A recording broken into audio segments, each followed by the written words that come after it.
नमस्कार दोस्तों, स्वागत है आप सभी का हिंदी सरोज के इस यूट्यूब चैनल पर। और मैं डॉक्टर सुमित गौतम आप सभी का हार्दिक अभिनंदन करता हूं। ये यूजीसी नेट जेआरएफ की क्लास है दोस्तों। और जितनी इंपॉर्टेंट ये यूजीसी नेट जेआरएफ के लिए है, उतनी ही इंपॉर्टेंट एचपीएससी असिस्टेंट प्रोफेसर वालों के लिए भी है। ये बैच हमने दिसंबर 2024 को टारगेट करके चलाया है, जो कि एकदम फ्री बैच है। यहीं पर आपको एकदम फ्री मैटर मिलेगा, पूरा सत्यापित मैटर मिलेगा। पूरा सिलेबस मैं आप लोगों को करवा के दूंगा। और जितना मैं पढ़ाऊंगा उतना अगर आपने पढ़ लिया, उसको आत्मसात कर लिया, तो आपका नेट जेआरएफ और एचपीएससी असिस्टेंट प्रोफेसर वाला एग्जाम बिल्कुल भी आप उसमें फेल नहीं होने वाले हो। इस बात को मान के चलिए दोस्तों। तो आज ही सब्सक्राइब कर दीजिए चैनल को, पूरी क्लासेस को देखिए, एक एक करके सारी क्लासेस देखिए, नोट्स बनाइए। मैं हर क्लास में आप लोगों को कहता हूं कि नोट्स बनाने की आदत डालिए, कागज और कलम पर नोट्स बनाइए, एक कॉपी और पेन लेके बैठ जाइए। और जो जो मैं आपको इम्पोर्टेंट मोस्ट इम्पोर्टेंट जैसा हर क्लास में मैं बताता हूं, आप लोगों को नोट करवाते हुए चलता हूं साथ में, तो उसको नोट करते चलिए। और एग्जाम के टाइम पे उसको 2-3 बार रिवाइज कर लीजिए। इतना आप लोगों के लिए सफिशिएंट रहेगा। निरंतरता बनाए रखिए, क्योंकि 2-2.5 महीने बचे हैं। एग्जाम बहुत ज्यादा दूर है नहीं। 2-2.5 महीने में आप लोगों को एकदम पुख्ता तैयारी कर लेनी है, अपनी मजबूत तैयारी कर लेनी है। ये यूनिट नंबर 7 की क्लास है, हिंदी कहानी वाली यूनिट है।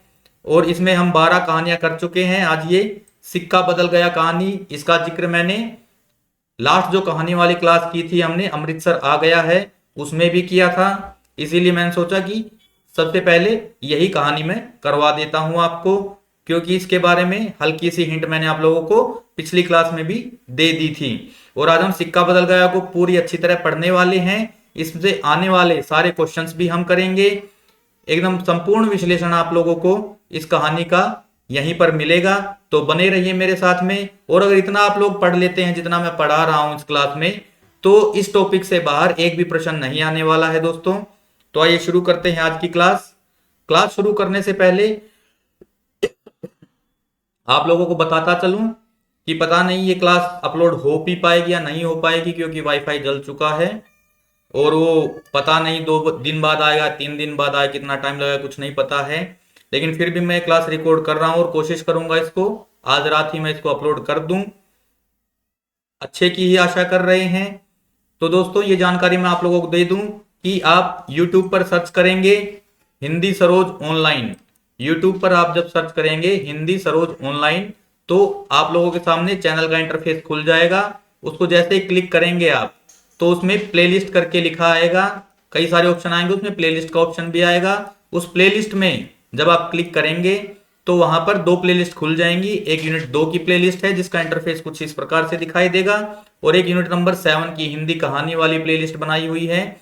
तो इनको एक एक करके सारी क्लासेस देखिए, नीचे से लेके ऊपर तक पूरी करवा रखी है। ये क्लास पूरा कंप्लीट मैटर है, इनमें जितनी भी क्लासेस हैं सब अपडेटेड हैं इसमें। और इनको देख देख के याद कीजिए, नोट्स बनाइए और अपनी तैयारी को एकदम मजबूत कर लीजिए दोस्तों। इसी प्रकार से यूनिट नंबर 7 वाली जो प्लेलिस्ट है उसका इंटरफेस कुछ इस प्रकार से दिखाई देगा आपको। एक एक क्लास को पढ़िए, नोट्स बनाइए और तैयारी में निरंतरता अवश्य बनाए रखिए। तो आज की कहानी हमारी सिक्का बदल गया, कृष्णा सोबती जी ने लिखी हुई ये कहानी। आइए शुरू करते हैं आज की क्लास। तो थोड़ा सा कृष्णा सोबती के बारे में देख लेते हैं। कमलेश्वर जी कृष्णा सोबती के बारे में क्या कहते हैं। कृष्णा सोबती की कहानियों में भाव विचार के स्तर पर कई नई पहलुओं को उद्घाटित किया गया है। कमलेश्वर के विचार क्या हैं इनकी कहानियों के बारे में। आपकी कहानियों में सदियों को आवाज देती एक सांस्कृतिक गूंज है, जो अतीत मोह से ग्रस्त नहीं है, वरन आधुनिक समय के सीमांतों पर सक्रिय है। वे सीमांत जो हिंदू कुश पहाड़, पामीर के पठार और यूराल की बंजर धरती से भी जुड़े हैं, और आज के लहूलुहान मनुष्य की आंतरिक और खंडित सच्चाई की सभ्यता के सीमांत भी हैं। ये कथन दोस्तों मैंने किस लिए रखा है यहां पर, अंतिम लाइन के लिए, ये अंतिम पंक्ति समझाने के लिए आपको कि कृष्णा सोबती जी ने भारत विभाजन के पर आधारित जो कहानियां लिखी हैं, उनमें से सबसे बेस्ट कहानी सिक्का बदल गया ही मानी जाती है। उन्होंने बहुत अच्छी अच्छी कहानियां भारत पाक विभाजन पर लिखी हैं और उनमें से सिक्का बदल गया एक उत्कृष्ट कहानी है दोस्तों, जो कि आपके सिलेबस में लगी हुई है। और वो ना केवल भारत पाक विभाजन की बात करती हैं, वो मनुष्य से जो अलगाव होता जा रहा है आज के आधुनिक समय में, आपस में मन नहीं मिल रहे हैं, एक दूसरे से विभाजित होते जा रहे हैं, मनुष्य से विभाजित होता जा रहा है, कभी जमीन के नाम पर, कभी धर्म के नाम पर, कभी जाति के नाम पर, कभी संप्रदाय के नाम पर। तो इस बिछुड़न का, इस विभाजन का बहुत ही अच्छे से चित्रण कृष्णा सोबती जी ने किया है। और ये जो कहानी पढ़ेंगे बहुत ही मार्मिक कहानी है। पहले इस कहानी के बारे में हम जान लेते हैं कि ये कहानी आखिर है क्या। तो भारत पाकिस्तान विभाजन की त्रासदी के दौर में राजनीति की बिसात पर इंसानी संवेदनाओं के मूल्यहीन हो जाने की पीड़ा को सिक्का बदल गया में महसूस किया जा सकता है। दोस्तों, भारत पाक विभाजन के दौरान जो राजनीति दोनों ओर से खेली गई, उसमें जो आम मनुष्य था उसकी संवेदनाएं जिस प्रकार मर गई और उनकी संवेदनाएं एकदम क्षीण हो गई, एकदम दो कौड़ी की भी नहीं रह गई, उसका जो चित्रण है वो बहुत अच्छी तरह से सिक्का बदल गया कहानी में कृष्णा सोबती जी ने किया है। ये कहानी जो है ये पाकिस्तान की कहानी है, जिसमें एक बूढ़ी औरत के साथ में क्या क्या होता है, उसे किस प्रकार पाकिस्तान छोड़कर जाना पड़ता है, जो कि बहुत ही नेक दिल औरत होती है, महिला होती है। वो वहां के समाज के लोगों के लिए बहुत ही ज्यादा भलाई का काम करती है, उन्हें अपने बच्चों की तरह पालती है। उसके बावजूद इतने संवेदनहीन हो जाते हैं लोग बंटवारे के नाम पर कि उन्हें शाम को, दिन ढलने के बाद, अंधेरा होते होते अपना घर छोड़कर, अपनी हवेली छोड़कर, वहां से सब कुछ छोड़कर, सब कुछ वहीं त्याग कर उनको निकलना पड़ा। आगे देख लेते हैं। सिक्के के बदल जाने की प्रतीकात्मक स्थिति को आधार बनाकर लेखिका ने पूरी कहानी का चुस्त ताना बाना बुना है। सिक्का बदल गया कहानी की लेखिका कृष्णा सोबती हैं। यह कहानी 1948 ईस्वी में प्रकाशित हुई थी दोस्तों। ये मोस्ट इंपोर्टेंट है, इसे नोट कर लीजिएगा। इसका प्रकाशन वर्ष जो है वो 1948 ईस्वी है। कहानी के पात्र देख लेते हैं। कहानी के पात्र कौन कौन है। शाहनी, जो बूढ़ी महिला है उसका नाम शाहनी है, कहानी की मुख्य पात्र है जिसके इर्द गिर्द कहानी घूमती है। शाहजी कौन है। शाहजी शाहनी के पति का नाम था, जिनका स्वर्गवास हो चुका है। इनका नाम ही खाली आया है, इनके बारे में कई बार जिक्र आया है कि बहुत भले मानुस थे, बहुत भलाई के काम किए थे उन्होंने, लेकिन पात्र खाली नाम भर के हैं ये, लेकिन बहुत मुख्य पात्र हो जाते हैं इस कहानी के कथानक के अनुसार। शेरा, शेरा कौन है। वो शाहनी का खास कारिंदा है, जो अपनी मां जैना के मरने के बाद शाहनी के पास ही पलकर बड़ा हुआ है। शाहनी ने उस शेरा को एकदम अपने बच्चे की तरह पाल पोस कर बड़ा किया था। हसैना कौन है। वो शेरा की पत्नी का नाम है। दाऊद खान थानेदार है।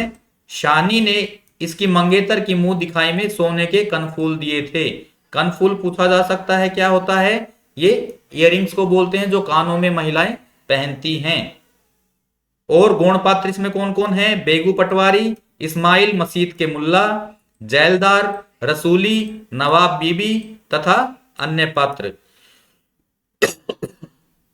इसमें देख लीजिए दोस्तों, नाम से ही पता चल रहा है ये जो दो हैं, शाहनी और शाहजी, ये ही दो हिंदू पात्र हैं। बाकी सब मुस्लिम पात्र हैं, जिन्होंने शाहनी को पाकिस्तान से एकदम बेगैरत होके निकलना पड़ा उनको, और बहुत ही संवेदनहीन हो गए थे ये सभी लोग जब ये वहां से जा रही थी। आगे देख लेते हैं कहानी के महत्वपूर्ण तथ्य क्या क्या हैं। यह प्रतीकात्मक कहानी है। हिंदुस्तान और पाकिस्तान के विभाजन का दर्द इसमें छलकता हुआ दिखाई पड़ता है। विभाजन के समय लोगों की मनस्थितियों में आए बदलाव को दर्शाया गया है। यह कहानी टूटन, उथल पुथल, निराशा और पीड़ा को व्यक्त करती है। यह मूल्यों के सिक्के बदल जाने और संबंधों को निरर्थक बना दिए जाने की कथा है। इसमें पलायन और विस्थापन का दर्द दोस्तों बहुत अच्छे से उकेरा गया है। शाहनी को हुकूमत बदल जाने का दुख नहीं है, बल्कि मूल्यों के सिक्के बदल जाने और संबंधों को निरर्थक बना दिए जाने का दुख है। शाहनी को देश बंटने का या फिर हुकूमत बदलने का दुख नहीं है, अपितु उनका दुख ये है कि जिस समाज में वो रहती आई है हमेशा से, जब शादी होकर वो वहां पर आई थी तब से लेकर, और वो सोच रही थी कि मैं मृत्यु तक यहीं रहूंगी, लेकिन उसे बुढ़ापे में उसको छोड़कर जाना पड़ रहा है। जिस महिला ने अपनी पूरा जीवन लोगों की भलाई में लगाया और समाज में खुशहाली फैलाने के लिए उन्होंने कार्य किए, गरीबों की मदद की, जो भी उनके लिए बन पड़ा वो शाहनी ने और शाहजी ने किया। उसके बावजूद उसको ये सिला मिला कि उसे जाने से नहीं रोक रहे थे लोग, और उसे अंत में अपनी हवेली, अपनी कोठी, अपना गांव, अपना पूरा असबाब वहीं पर छोड़कर जाना पड़ा। कहानी के मुख्य कथन देख लेते हैं दोस्तों। पूछे जा सकते हैं और पूछे भी जाते हैं कि ये कथन किसने कहा है। तो शेरा का कथन है, ये सबसे महत्वपूर्ण कथन है, इनको नोट कर लीजिएगा, इनमें से एग्जाम में आ सकता है। आज शाहनी क्या, कोई भी कुछ नहीं कर सकता, यह होके रहेगा क्यों न हो। हमारे ही भाई बंदों से सूद ले लेकर शाहजी सोने की बोरियां तोला करते थे। ये कथन शेरे का है और बहुत इंपॉर्टेंट कथन है। शेरा का एक और कथन, आखिर शाहनी ने क्या बिगाड़ा है हमारा। शाहजी की बात शाहजी के साथ गई, वह शाहनी को जरूर बचाएगा, लेकिन कल रात वाला मशवरा वह कैसे मान गया था फिरोज की बात। नवाब बीवी क्या कहती है, शाहनी आज तक कभी ऐसा न हुआ, न कभी सुना, गजब हो गया, अंधेर पड़ गया। इसको आप मोस्ट इंपोर्टेंट लगा लीजिएगा, ये एकदम पूछे जाने लायक कथन है। बेगू पटवारी क्या कहता है, शाहनी रबनु एही मंजूर सी। बेगू पटवारी एक और क्या कहता है कथन, क्या गुंजर रही है शाहनी पर, मगर क्या हो सकता है सिक्का बदल गया है। इसको भी मोस्ट इंपोर्टेंट लगा लीजिएगा। शाहनी क्या कहती है, दाऊद खां इससे अच्छा वक्त देखने के लिए क्या मैं जिंदा रहूंगी। इस्माइल का कथन है, शाहनी कुछ कहो, तुम्हारे मुंह से निकली आशीष झूठ नहीं जाती। ये भी मोस्ट इंपोर्टेंट कथन है और ये पूछा भी जा चुका है एग्जाम में, इसे नोट करते चलिए। शाहनी कहती है, राज पलट गया है, सिक्का क्या बदलेगा, वह तो मैं वहीं छोड़ आई। दो कथन देख लेते हैं जो कि बहुत इंपॉर्टेंट है इसके लिए। इस कहानी के बारे में मधुरेश जी, जो कि हिंदी गद्य साहित्य के बहुत बड़े आलोचक माने जाते हैं, वो क्या कहते हैं, सिक्का बदल गया विभाजन की पृष्ठभूमि पर मानवीय सदाशयता की गहरी संवेदनशीलता को अंकित करती है। फणीश सिंह जी का क्या कथन है, सिक्का बदल गया है में शाहनी के लिए बंटवारे के कारण हुकूमत के बदल जाने से सिक्के के बदल जाने का कोई मतलब नहीं रह गया है। उसे मानवीय मूल्यों के सिक्के और संबंधों के बदल जाने का गहरा दुख है। जो हम पहले पढ़ के आए हैं वो फणीश सिंह जी के कथन से ही लिया गया है, और ये बहुत बड़ी बात है कि हुकूमत के बदलने का गम नहीं है दोस्तों, यारों की यारी टूटने पर हम गमगीन हैं। आगे देख लेते हैं। कृष्णा सोबती की कहानी सिक्का बदल गया में मानवीय प्रेम के लुप्त होने के बावजूद सद्भाव का संदेश दिया गया है। जो कि ये कहानी है, इसमें मुख्य पात्र शाहनी है, वो देश छोड़ते छोड़ते भी, अपने समाज से दूर जाते जाते भी सबको शुभाशीष देकर जा रही है। ये सद्भाव का संदेश नहीं है तो और क्या है। इस कहानी में संबंधों में अचानक बदलाव और उसके झूठे पड़ जाने की पीड़ा को संवेदनशीलता से दिखाया गया है। इस कहानी में भारत के विभाजन के समय का वर्णन है। कहानी का शीर्षक सिक्का बदल गया बहुत सार्थक है। इसका मतलब है परिस्थितियों का पलट जाना या वक्त बदल जाना। इस कहानी में शेरा को सत्ता का प्रतीक बताया गया है। ये मोस्ट इंपोर्टेंट लाइन मान के चलिएगा और इसे नोट करते चलिएगा। ये शेरा है जिसके मनोभावों में, विचारों में बहुत एकदम 180 डिग्री का परिवर्तन दिखाया गया है। कहानी में शाहनी का चिनाब के पानी से गहरा लगाव रहा है। एक थानेदार है दाऊद खां, शाहनी से कहता है कि घर से कुछ रुपए पैसे सोना चांदी ले लो। शाहनी जवाब देती है कि मेरा एक एक सोना चांदी तो जमीन में बिछा हुआ है। जमीन में बिछा हुआ है का कहने का क्या अर्थ है कि उनके बहुत बड़े खेत खलिहान थे, कई सौ एकड़ की उनकी जमीन थी जिस पर वो फसल उगाते थे और उन फसलों को लहलहाता देखकर चिनाब के किनारे पर शाहनी और शाहजी बहुत खुश हुआ करते थे।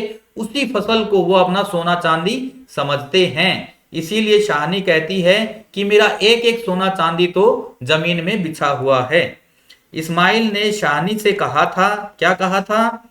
शाहनी कुछ कह जाओ, तुम्हारे मुंह से निकली आशीष झूठ नहीं हो सकती। ये कथन जो है मोस्ट इंपोर्टेंट है, पहले भी मैं बता चुका हूं, इसे नोट कर लीजिए। अभी कहानी देख लेते हैं, हम पूरी कहानी एकदम पढ़ेंगे और इससे मोस्ट इंपोर्टेंट जो होगा वो मैं आप लोगों को नोट करवाते हुए चलूंगा। सिक्का बदल गया कृष्णा सोबती जी की कहानी। खद्दर की चादर ओढ़े, हाथ में माला लिए शाहनी जब दरिया के किनारे पहुंची तो पो फट रही थी। दूर दूर आसमान के पर्दे पर लालिमा फैलती जा रही थी। शाहनी ने कपड़े उतारकर एक ओर रखे और श्री राम करती पानी में हो ली। अंजलि भरकर सूर्य देवता को नमस्कार किया, अपनी उनीदी आंखों पर छींटे दिए और पानी से लिपट गई, यानी स्नान करने के लिए हो गई थी। तनाब का पानी आज भी पहले सा सर्द था, लहरों लहरों को चूम रही थी। वह दूर सामने कश्मीर की पहाड़ी से बर्फ पिघल रही थी। उछल उछल आते पानी के भंवरों से टकराकर कगारे गिर रहे थे, लेकिन दूर दूर तक बिछी रेत आज न जाने क्यों खामोश लगती थी। शाहनी ने कपड़े पहने, इधर उधर देखा, कहीं किसी की परछाई तक न थी, पर नीचे रेत में अगणित पांवों के निशान थे। वह कुछ सहम उठी। जब आप लोगों को आसपास कोई नहीं दिखाई देता, एकदम सुनसान होता है, और फिर आपको पता चले कि यहां से तो बहुत लोग गुजरे हैं, बहुत लोग गए हैं, तो अचानक से आप लोगों को डर भी लगता है, हर किसी को लगता है। और वो भी ऐसे समय पर जब हल्का हल्का अंधेरा हो, रोशनी ना हो, उस समय पर डर जो है वो थोड़ा और बढ़ जाता है। आज इस प्रभात की मीठी नीरवता में न जाने क्यों कुछ भयावना सा लग रहा है। वह पिछले 50 वर्षों से यहां नहाती आ रही है। तो कितने वर्षों से नहा रही थी जनाब में? 50 वर्षों से। इसे मोस्ट इंपोर्टेंट लगा लीजिएगा दोस्तों, नोट कर लीजिए कितना लंबा अरसा है। शाहनी सोचती है एक दिन इसी दुनिया के किनारे वह दुल्हन बनकर उतरी थी, और आज शाहजी नहीं, उसका वह पढ़ा लिखा लड़का नहीं, आज वह अकेली है, शाहजी की लंबी चौड़ी हवेली में अकेली है। पर नहीं, यह क्या सोच रही है वह सवेरे सवेरे? अभी भी दुनियादारी से मन नहीं फिरा उसका। शाहनी ने लंबी सांस ली और श्री राम करती बाजरे के खेतों से होती घर की राह ली। जैसा कि दोस्तों हमने पिछली क्लास में भी पढ़ा था, अमृतसर आ गया है वाली कहानी में, कि ट्रेन की खिड़की से बाहर किसके खेत थे? तो वहां पर गेहूं के खेत थे, और यहां इस कहानी में बाजरे के खेत दर्शाए गए हैं। नोट कर लीजिए, ऐसे ऐसे प्रश्न बदलते परिवेश में, बदलते हुए पैटर्न में पूछे जा रहे हैं। इसे नोट कर लीजिए, ये भी पूछा जा सकता है, इंपॉर्टेंट है बहुत। कहीं कहीं लिपे पुते आंगनों से धुआं उठ रहा था, टन टन बैलों की घंटियां बज उठती थी। फिर भी कुछ बंधा बंधा सा लग रहा था। जम्मी वाला कुआं आज भी नहीं चल रहा। तो कौन से कुएं की बात हुई है दोस्तों? जम्मी वाला कुआं। नोट कर लीजिए, मोस्ट इंपोर्टेंट है, ये किस कुएं का जिक्र हुआ है? ये शाहजी की ही असामियां हैं। असामियां का अर्थ है कि उनकी प्रॉपर्टीज हैं। शाहनी ने नजर उठाई, वह मीलों फैले खेत अपने ही हैं। भरी भराई नई फसल को देखकर शाहनी किसी अपनत्व के मोह में भीग गई। यह सब शाहजी की बरकतें हैं। दूर दूर गांवों में फैली हुई जमीनें, जमीनों में कुएं, सब अपने हैं। साल में 3 फसल, जमीन तो सोना उगलती है। शाहनी कुएं की ओर बढ़ी, आवाज दी, शेरे शेरे, हसैना हसैना। शेरा शाहनी का स्वर पहचानता है, वह न पहचानेगा? अपनी मां जैना के मरने के बाद वह शाहनी के पास ही पलकर बड़ा हुआ है। तो शेरे की मां का क्या नाम था? जैना नाम था। इंपॉर्टेंट है, इसे नोट कर लीजिए, पूछा जा सकता है। उसे पास पड़ा गंडासा शटाले के ढेर के नीचे सरका दिया। हाथ में हुक्का पकड़कर बोला, ए हसैना सेना। शाहनी की आवाज उसे कैसे हिला गई है। अभी वह सोच रहा था कि शाहनी की ऊंची हवेली की अंधेरी कोठरी में पड़ी सोने चांदी की संदूकचियां उठाकर कि तभी शेरे शेरे शेरा गुस्से से भर गया। किस पर निकाले अपना क्रोध? शाहनी पर। चीख कर बोला, ए मर गई ये, अब तेनू मौत दे। हसैना आटे वाली कनाली एक और रख जल्दी जल्दी बाहर निकल आई। ए आई क्यों छावेले, सुबह सुबह तड़पना ए। तो ये छावेले का अर्थ पूछा जा सकता है दोस्तों, मोस्ट इंपोर्टेंट लगा लीजिएगा, ऐसे प्रश्न आ रहे हैं। एक शब्द देकर उसका अर्थ पूछा जाता है। तो छावेले का अर्थ क्या है? सुबह सुबह। छा का मतलब सुबह, वेले यानी समय। आज अब तक शाहनी नजदीक पहुंच चुकी थी। शेरे की तेजी सुन चुकी थी। प्यार से बोली, हसैना यह वक्त लड़ने का है, वह पागल है तो तू ही जिगरा कर लिया कर। जिगरा? हसैना ने मान भरे स्वर में कहा। शाहनी, लड़का आखिर लड़का ही है। कभी शेरे से भी पूछा है कि मुंह अंधेरे ही क्यों गालियां बरसाई हैं इसने? शाहनी ने लाड़ से हसैना की पीठ पर हाथ फेरा, हंसकर बोली, पगली मुझे तो लड़के से बहू प्यारी है। शेरे, हाँ शाहनी, मालूम होता है रात को कुल्लूवाल के लोग आए थे यहाँ। शाहनी ने गंभीर स्वर में कहा। तो कहाँ के लोग आए थे दोस्तों? कुल्लूवाल का जिक्र आया है, इसे नोट कर लीजिए, मोस्ट इंपोर्टेंट है। शेरे ने जरा रुककर घबरा कर कहा, नहीं शाहनी। शेरे के उत्तर को अनसुनी कर शाहनी जरा चिंतित स्वर में बोली, जो कुछ भी हो रहा है अच्छा नहीं। शेरे, आज शाहजी होते तो शायद कुछ बीच बचाव करते। पर शाहनी कहते कहते रुक गई। आज क्या हो रहा है? शाहनी को लगा जैसे जी भर भर आ रहा है। शाहजी को बिछुड़े कई साल बीत गए, पर आज कुछ पिघल रहा है, शायद पिछली स्मृतियां। आंसुओं को रोकने के प्रयत्न में उसने हसैना की ओर देखा और हल्के से हंस पड़ी। और शेरा सोच रहा है, क्या कह रही है शाहनी आज? आज शाहनी क्या, कोई भी कुछ नहीं कर सकता। यह होके रहेगा, क्यों न हो। हमारे ही भाई बंदों से सूद ले लेकर शाहजी सोने की बोरियां तोला करते थे। प्रतिहिंसा की आग शेरे की आंखों में उतर आई। गणासे की याद हो आई। शाहनी की ओर देखा, नहीं नहीं, शेरा इन पिछले दिनों से 30-40 कत्ल कर चुका है, पर वह ऐसा नीच नहीं। सामने शाहनी नहीं, शाहनी के हाथ उसकी आंखों में तैर गए। तो ये दर्शाया गया है कि उस समय पाकिस्तान में भी मारकाट चल रही थी और जो लड़का है शेरा वो भी पिछले दिनों में 30-40 कत्ल कर चुका था। और उसके सामने शाहनी है जिसने उसे पाल पोस कर बड़ा किया है, वो भी हिंदू है और उसे मारने का विचार भी उसके मन में आता है, लेकिन वह कुछ सोचकर रुक जाते हैं उसके हाथ। शायद इसी बात का उसके मन में ठहराव है कि शाहनी ने उसे पाल पोस कर बड़ा किया है उसकी मां के गुजरने के बाद। वह सर्दियों की रातें कभी कभी शाहजी की डांट खा के वह हवेली में पड़ा रहता था और फिर लालटेन की रोशनी में वह देखता है शाहनी की ममता भरे हाथ दूध का कटोरा थामे हुए। शेरे शेरे उठ पी ले। शेरे ने शाहनी की झुर्रियों पड़े मुंह की ओर देखा तो शाहनी धीरे से मुस्कुरा रही थी। शेरा विचलित हो गया। आखिर शाहनी ने क्या बिगाड़ा है हमारा। शाहजी की बात शाहजी के साथ चली गई। वह शाहनी को जरूर बचाएगा। लेकिन कल रात वाला मशवरा वह कैसे मान गया था फिरोज की बात। फिरोज का भी जिक्र आया है। फिरोज जो है वो दूसरे गांव से आया था और वो रात में कत्ल करके आए थे।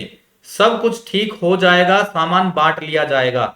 शाहनी चलो तुम्हें घर तक छोड़ आऊं। शाहनी उठ खड़ी हुई। किसी गहरी सोच में चलती हुई शाहनी के पीछे पीछे मजबूत कदम उठाता शेरा चल रहा है। शेरा उसके पीछे शाहनी के पीछे चल रहा है, उसके बॉडीगार्ड की तरह। शंकित सा इधर उधर देखता जा रहा है। अपने साथियों की बातें उसके कानों में गूंज रही हैं। पर क्या होगा शाहनी को मारकर। शाहनी, हाँ शेरे। शेरा चाहता है कि सिर पर आने वाले खतरे की बात कुछ तो शाहनी को बता दे, मगर वह कैसे कहे। शाहनी ने सिर ऊंचा किया। आसमान धुएं से भर गया था। शेरा जानता है कि यह आग है। जबलपुर में आग लगनी थी, लग गई। शाहनी कुछ न कह सकी। उसके नाते रिश्ते सब वही हैं। कहाँ हैं? जबलपुर में शाहनी के सभी सगे संबंधी रिश्तेदार हैं। दोस्तों नोट कर लीजिए, मोस्ट इंपोर्टेंट है। हवेली आ गई। शाहनी ने शून्य मन की ड्योढ़ी में कदम रखा। शेरा कब लौट गया उसे कुछ पता नहीं। दुर्बल सीधे और अकेली, बिना किसी सहारे के, न जाने कब तक वहीं पड़ी रही शाहनी। दोपहर आई और चली गई। हवेली खुली पड़ी है। आज शाहनी नहीं उठ पा रही, जैसे उसका अधिकार आज स्वयं ही उससे छूट रहा है। शाहजी के घर की मालकिन, लेकिन नहीं, आज मोह नहीं हट रहा। मानो पत्थर हो गई हो। पड़े पड़े सांझ हो गई, पर उठने की बात फिर भी नहीं सोच पा रही। अचानक रसूली की आवाज सुनकर वह चौंक उठी। किसकी आवाज सुनकर चौंकी थी? रसूली की आवाज सुनकर चौंकी थी। शाहनी, शाहनी सुनो, ट्रकें आती हैं लेने। ट्रकें? शाहनी इसके सिवाय और कुछ न कह सकी। हाथों से एक दूसरे को थाम लिया। बात की बात में खबर गांव भर में फैल गई। बीबी ने अपने विकृत कंठ से कहा, शाहनी आज तक कभी ऐसा ना हुआ, न कभी सुना। गजब हो गया, अंधेर पड़ गया। ये कथन किसका है? बीबी का कथन है। नोट कर लीजिए, मोस्ट इंपोर्टेंट कथन मान के चलिएगा इसको। शाहनी मूर्तिवत वहीं खड़ी रही। नवाब बीबी ने स्नेह सनी उदासी से कहा, शाहनी हमने तो कभी ना सोचा था। शाहनी क्या कहे कि उसी ने ऐसा सोचा था। नीचे से पटवारी बेगू और जैलदार की बातचीत सुनाई दी। शाहनी समझी कि वक्त आन पहुंचा। मशीन की तरह नीचे उतरी, पर ड्योढ़ी न लांग सकी। किसी गहरी, बहुत गहरी आवाज से पूछा, कौन कौन है वहां? कौन नहीं है आज वहां? सारा गांव है जो उसके इशारे पर नाचता था। कभी उसकी असामियां हैं जिन्हें उसने अपने नाते रिश्तों से कभी कम नहीं समझा। लेकिन नहीं, आज उसका कोई नहीं। आज वह अकेली है। यह भीड़ की भीड़ है। उनमें कुल्लूवाल के जाट हैं। वह क्या सुबह ही नहीं समझ गई थी? वो जो भीड़ इकट्ठी हुई थी उसमें रात में जो जिक्र हुआ था, कुल्लूवाल के लड़के आए थे। शानी पहले ही समझ चुकी थी। कुल्लूवाल के जो लड़के आए थे, वो अगर शानी वहां से नहीं निकलती, पाकिस्तान से रवाना नहीं होती, तो पक्का कुल्लूवाल के जो लड़के थे वो उसे मौत के घाट उतार देते और उसके गांव के लोग भी उसे नहीं बचा पाते। ये सब शाहनी को पहले ही इसकी भनक पड़ गई थी। इसलिए वह क्या करती है आगे देखते हैं। बेगू पटवारी और मस्जिद के मुल्ला इस्माइल ने जाने क्या सोचा, शाहनी के निकट आ खड़े हुए। बेगू आज शाहनी की ओर नहीं देख पा रहा। धीरे से जरा गला साफ करते हुए कहा, शाहनी रब नू एही मंजूर सी।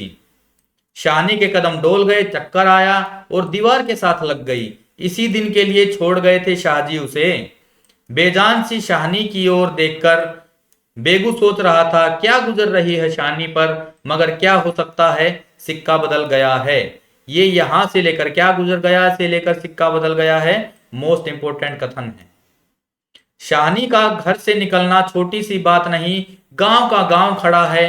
हवेली के दरवाजे से लेकर उस दारे तक जिसे शाहजी ने अपने पुत्र की शादी में बनवाया था, तब से लेकर आज तक सब फैसले, सब मशवरे यही होते रहे हैं। इस बड़ी हवेली को लूट लेने की भी बात भी यही सोची गई थी। देखिए, जो आसपास के लोग थे वो हवेली को लूटना चाहते थे। यह नहीं कि शानी कुछ नहीं जानती, वह जानकर भी अनजान बनी रही कि ये लोग जो है ऊपर से तो प्यार प्रेम दिखा रहे हैं, लेकिन इनके मन में भी लूटने की बात घर कर चुकी है। उसने कभी बैर नहीं जाना, कभी किसी का बुरा नहीं किया, लेकिन बूढ़ी शाहनी यह नहीं जानती थी कि सिक्का बदल गया है। देर हो रही थी। थानेदार दाऊद खां जरा अकड़ कर आगे आया और ड्योढ़ी पर खड़ी जड़ निर्जीव छाया को देखकर ठिठक गया।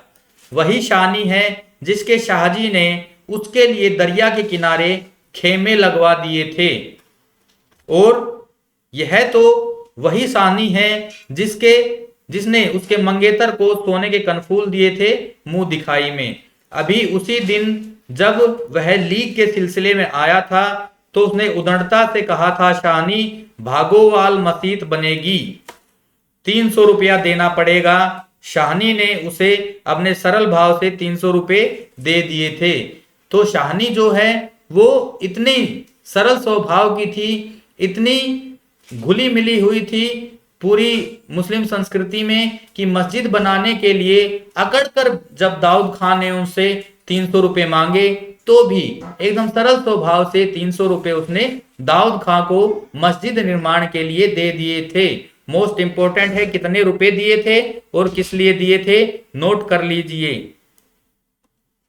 शाहनी डोडी के निकट जाकर बोला, देर हो रही है शाहनी, धीरे से, कुछ साथ रखना हो तो रख लो। कुछ साथ बांध लिया है सोना चांदी? शाहनी अस्फुट स्वर में बोली, सोना चांदी? जरा ठहर कर सादगी से कहा, सोना चांदी बच्चा, वह सब तुम लोगों के लिए है, मेरा सोना तो एक एक जमीन में बिछा है। दाऊद खान लज्जित सा हो गया। शाहनी तुम अकेली हो, अपने पास कुछ तो जरूर होना चाहिए, कुछ नकदी ही रख लो, वक्त का कुछ पता नहीं। वक्त? शाहनी अपनी गीली आंखों से हंस पड़ी। दाऊद खां, इससे अच्छा वक्त देखने के लिए क्या मैं जिंदा रहूंगी? किसी गहरी वेदना और तिरस्कार से यह कह दिया शाहनी ने। देखिए दोस्तों, बहुत इंपॉर्टेंट लाइनें हैं जो कि इस कहानी का पूरा अर्थ यहां पर बयां कर रही हैं। कितनी मन में कैसे कैसे भाव आ रहे होंगे शाहनी को अपनी हवेली छोड़ते हुए, जिसमें उसने अपने जीवन के कम से कम 50 वर्ष बिता दिए थे, लोगों की भलाई में पूरी जिंदगी लगा दी थी। अभी वो लोग कह रहे हैं कि कुछ सोना चांदी ले जाओ, कुछ पैसा ले जाओ, लेकिन उसे रुकने के लिए कोई नहीं कह रहा है कि हम तुम्हारी रखवाली करेंगे, तुम हमारी अन्नदाता रही हो, तुमने हमारे गांव के लिए इतना कुछ किया है। तो कैसा उनका मन किस प्रकार द्रवित हो रहा होगा कि जिन लोगों के लिए मैंने इतना कुछ किया वो लोग आज मुझे नहीं रोक रहे हैं, बल्कि जाते हुए मुझे कुछ नकदी लेने के लिए सलाह दे रहे हैं। और वो क्या कहती है, इससे अच्छा वक्त देखने के लिए क्या मैं जिंदा रहूंगी? कि ये जो वक्त है ये मेरे जीवन का सबसे बुरा वक्त है, और ये सबसे बुरा वक्त मैं नहीं देखना चाहती हूं, मैं मर जाना पसंद करूंगी। कहने का अर्थ ये है। दाऊद खान निरुत्तर है, साहस कर बोला, शाहनी कुछ नकदी जरूरी है। नहीं बच्चा, मुझे इस घर से, शाहनी का गला रुंध गया, नकदी प्यारी नहीं, यहां की नकदी यहीं रहेगी। शेरा आन खड़ा गुजरा कि हो ना हो कुछ मार रहा है शाहनी को। खां साहिब देर हो रही है। शेरा आकर कह रहा है दाऊद खां को कि खां साहब देर हो रही है। ये पूछा जा सकता है कि किसने कहा है। शाहनी चौंक पड़ी। देर मेरे घर में, मुझे देर? जब शेरा आकर कह रहा कि देर हो रही है, तो शाहनी कहती है कि मेरे घर में मुझे ही देर कह रहे हो, आंसुओं की भंवर में न जाने कहां से विद्रोह उमड़ पड़ा। मैं पुरखों के इस बड़े घर की रानी, और यह मेरे ही अन्न पर पले हुए। नहीं, यह सब कुछ नहीं, ठीक है देर हो रही है, पर नहीं, शाहनी रो रो कर नहीं, शान से निकलेगी, इस पुरखों के घर से मान से लांघेगी यह देहरी, जिस पर एक दिन वह रानी बनकर आ खड़ी हुई थी। अपने लड़खड़ाते कदमों को संभालकर शाहनी ने दुपट्टे से आंखें पोंछी और ड्योढ़ी से बाहर हो गई। बड़ी बूढ़ियां रो पड़ी, किसकी तुलना हो सकती थी इसके साथ। खुदा ने सब कुछ दिया था, मगर दिन बदले, वक्त बदले। शाहनी ने दुपट्टे से सिर ढांपकर अपनी धुंधली आंखों में से हवेली को अंतिम बार देखा। शाहजी के मरने के बाद भी जिस कुल की अमानत को उसने सहेज कर रखा, आज वह उसे धोखा दे गई। शाहनी ने दोनों हाथ जोड़ लिए, यही अंतिम दर्शन था, यही अंतिम प्रणाम था। शाहनी की आंखें फिर कभी इस ऊंची हवेली को न देख पाएंगी। प्यार ने जोर मारा, सोचा एक बार घूम फिर कर पूरा घर क्यों न देख आई मैं, जी छोटा हो रहा है। पर जिनके सामने हमेशा बड़ी बनी रही, उनके सामने वह छोटी न होगी। इतना ही ठीक है, बस हो चुका। सिर झुकाया, ड्योढ़ी के आगे कुलवधू की आंखों से निकलकर कुछ बूंदे चू पड़ी। शाहनी चल दिऊचा सा भवन पीछे खड़ा रह गया। दाऊद खां, शेरा, पटवारी, जैलदार, छोटे बच्चे, बूढ़े मर्द, औरतें सब पीछे पीछे। ट्रकें अब तक भर चुकी थी। शाहनी अपने को खींच रही थी। गांव वालों के गलों में जैसे धुआं उठ रहा था। खूनी शेरे का दिल टूट रहा है। दाऊद खान ने आगे बढ़कर ट्रक का दरवाजा खोला। ट्रक का दरवाजा किसने खोला था दोस्तों, नोट कर लीजिए, दाऊद खान ने खोला था। शाहनी बढ़ी। इस्माइल ने आगे बढ़कर भारी आवाज से कहा, शाहनी कुछ कहो, तुम्हारे मुंह से निकली आशीष झूठ नहीं निकलती। इसे भी नोट कर लीजिए, ये वाली पंक्ति मोस्ट इंपोर्टेंट है। और अपने साफे से आंखों का पानी पोंछ लिया। शाहनी ने उठती हुई हिचकी को रोककर रुंधे रुंधे से कहा, रब तुहानु सलामत रखे, बच्चा खुशियां बख्शे। वह छोटा सा जनसमूह रो दिया। जरा भी दिल में मैल नहीं शाहनी के, और हम शाहनी को नहीं रख सके। शेरे ने बढ़कर शाहनी के पांव छुए। शाहनी कोई कुछ नहीं कर सका। राज भी पलट गया। शाहनी ने कांपता हुआ हाथ शेरे के सिर पर रखा और रुक रुक कर कहा, तैनू भाग जगन चंगा, ओ चांद तेरा भाग्य जागे। इसका अर्थ नोट कर लीजिए, मोस्ट इंपोर्टेंट है, यह एग्जाम में पूछा जा सकता है। तैनू भाग जगन चंगा का अर्थ क्या है? ओ चांद तेरा भाग्य जागे। दाऊद खान ने हाथ का संकेत किया। कुछ बड़ी बूढ़ियां शाहनी के गले लगी और ट्रक चल पड़ी। अन्न जल उठ गया। वह हवेली, नई बैठक, ऊंचा चौबारा, बड़ा पसार एक एक करके घूम रहे हैं शाहनी की आंखों में। कुछ पता नहीं ट्रक चल दिया है या वह स्वयं चल रही है। आंखें बरस रही हैं। दाऊद खान विचलित होकर देख रहा है इस बूढ़ी शाहनी को। कहां जाएगी अब वह? शाहनी मन में मैल न लाना, कुछ कर सकते तो उठान रखते। वक्त ही ऐसा है, राज पलट गया है, सिक्का बदल गया है। रात को शाहनी जब कैंप में पहुंचकर जमीन पर पड़ी तो लेटे लेटे आहत मन से सोचा, राज पलट गया है, सिक्का क्या बदलेगा, वह तो मैं वहीं छोड़ आई। और शाहनी की आंखें भी गीली हो गई। आसपास के हरे हरे खेतों से घिरे गांवों में रात खून बरसा रही थी। शायद राज पलटा भी खा रहा था और सिक्का बदल रहा था। तो दोस्तों, सिक्का बदल गया, ये मार्मिक कहानी यहां पर समाप्त होती है। इससे बनने वाले सारे मुख्य प्रश्न और जितने भी गौण प्रश्न भी जो बन सकते थे, मैंने आप लोगों को नोट करवा दिए हैं। इसको नोट करिएगा।